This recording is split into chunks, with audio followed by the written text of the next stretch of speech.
Essen, Germany. The mood among the comrades was restive. 2 members of the local chapter of the Social Democratic Party patiently sat through the order of the day public toilets, the closure of a slaughterhouse, until discussion finally turned to agenda item no. 8. It was the question all were waiting for: should their proud but ailing party join Chancellor Angela Merkel in another coalition government despite having categorically ruled it out for most of last year? Comrades. Matthias Wallstedt, the jovial bow-tie-wearing leader of the local party chapter, asked the eclectic group of workers, students, civil servants, and pensioners, aged 22 to 82, "Is there anyone in the room who actually wants this?" Not a single hand went up. Therein lies a potentially major stumbling block not only for Ms. Merkel, but for all of Europe, which has been waiting for Germany to form a government for 3.5 months since its inconclusive September election. This Sunday, 600 Social Democratic Party delegates will vote on whether to go ahead with coalition talks. A no vote could send Germans back to elections, potentially signal the political demise of Ms. Merkel, and portend months more uncertainty. Even a yes vote would be no guarantee. Any final coalition agreement will also need the approval of a majority of party members. For the Social Democrats, the issue is not tactical, however. It is existential. The party has lived in the shadow of Ms. Merkel's conservatives, its traditional rivals, as coalition partners for 8 out of the past 12 years.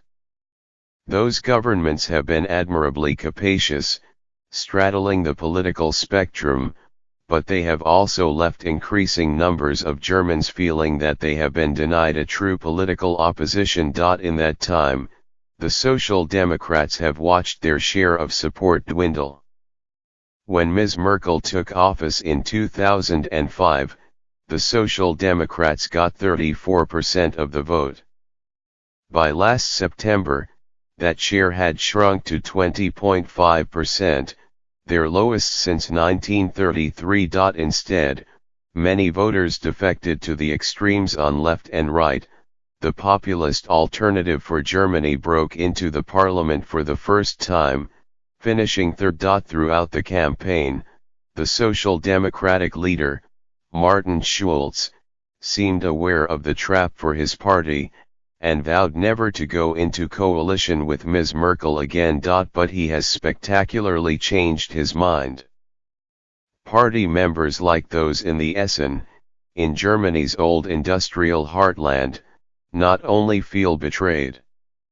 They feel their party's survival is on the line. "It would be the end of social democracy in Germany," one said darkly. "Like lemmings jumping off the cliff," sighed another. "I don't trust the party leadership anymore.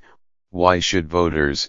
a third added. "We are losing people to the far right," warned a fourth.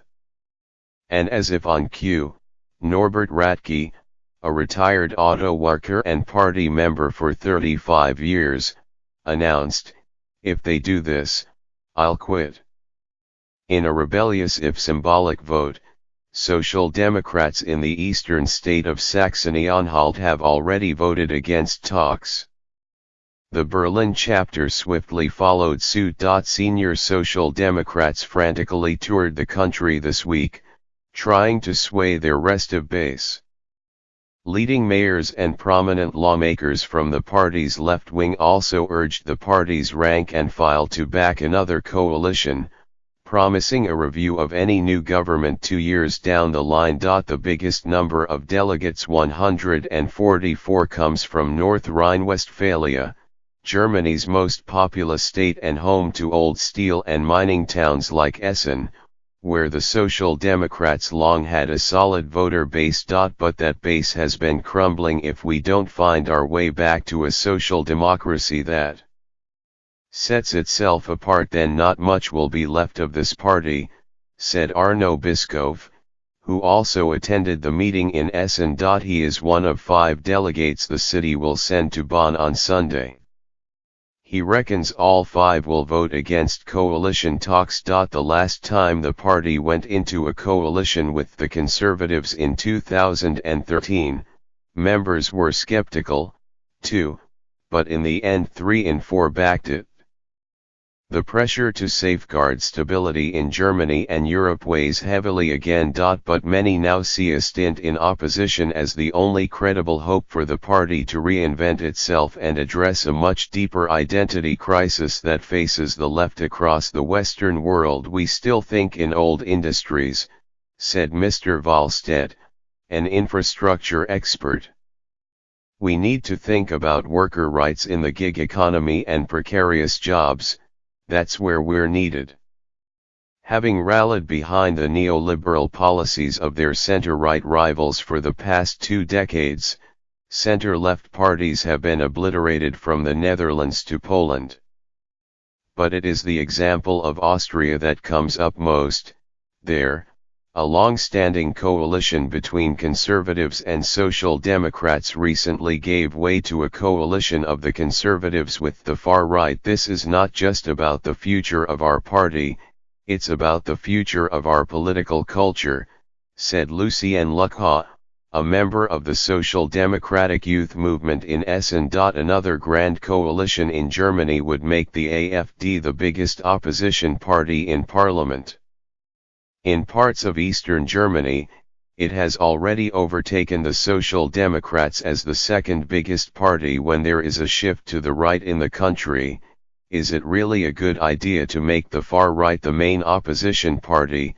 Asked Britta Altenkamp, a lawmaker in the state parliament of North Rhine-Westphalia. In Essen, the concern about working-class voters switching to the far right is not an academic one.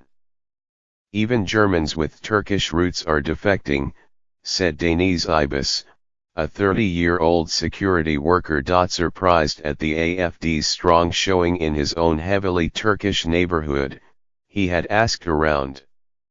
All of my neighbors voted for the AfD, he said. Last year, a local Social Democratic city politician and member of 26 years, Guido Rail, defected to the AfD and took a lot of votes with him.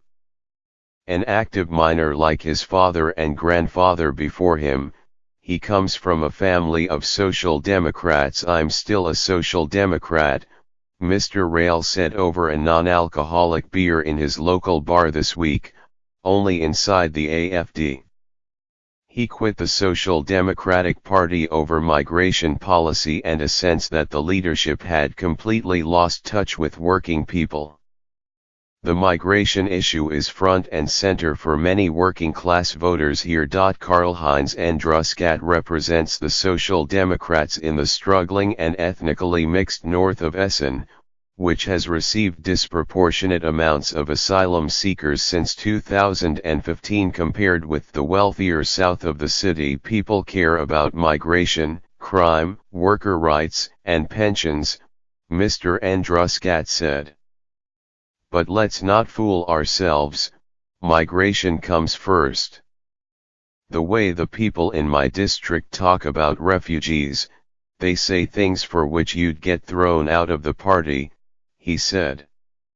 This is not something they read about in the paper, it's their daily experience. There are periodic street battles between local Lebanese clans. The police have had to cordon off the main street several times.